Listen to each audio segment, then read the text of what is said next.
గోవాలో జరుగుతున్న 56వ international film festival ఇటీవల ఘనంగా ప్రారంభమైంది. గోవా గవర్నర్ అశోక్ గజపతిరాజు, సీఎం ప్రసాద్ సావంత్లు ఈ కార్యక్రమాన్ని ప్రారంభించారు.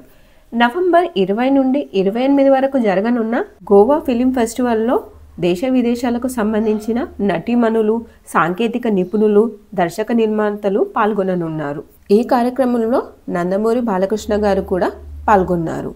నటుడిగా ఆయనకు 50 ఏళ్ల ప్రస్థానం పూర్తి చేసుకున్న సందర్భంగా గోవా గవర్నర్, సీఎంలతో పాటు కేంద్ర మంత్రి ఎల్ మురుగన్లు బాలయ్యను వేదికపై సాల్వాతో కప్పి సత్కరించారు.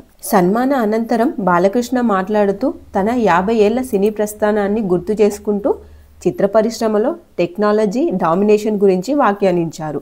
నేను సినీ పరిశ్రమలో 50 ఏళ్లు పూర్తి చేసుకున్నాను. సినిమాపై నాకున్న జ్ఞానం, వారసత్వమే ఇందుకు కారణం. దీనిపై నాకు గర్వంగా ఉంది. కానీ ఈ రోజుల్లో చిత్ర నిర్మాణంపై టెక్నాలజీ ఆధిపత్యం చెలాయిస్తుంది అని బాలయ్య వ్యాఖ్యానించారు. తమ పని తాము చేసుకోవడానికి టెక్నాలజీపై ఆధారపడే నటులతో పోలిస్తే నేను ఒరిజినల్. నా సినిమాలు జీవితం కంటే పెద్దవి. నా కథలు నాకెంతో ముఖ్యం. అవసరమైనప్పుడు టెక్నాలజీని ఉపయోగిస్తాం. కానీ కొందరు మాత్రం గ్రీన్ మ్యాట్లు, బ్లూ మ్యాట్లు ఉపయోగిస్తున్నారు. నేను ఒరిజినల్, డూప్లికేట్ కాదు అంటూ బాలకృష్ణ చెప్పారు. ప్రస్తుతం ఆయన వ్యాఖ్యలు సోషల్ మీడియాలో ఫుల్ వైరల్గా మారిపోయాయి.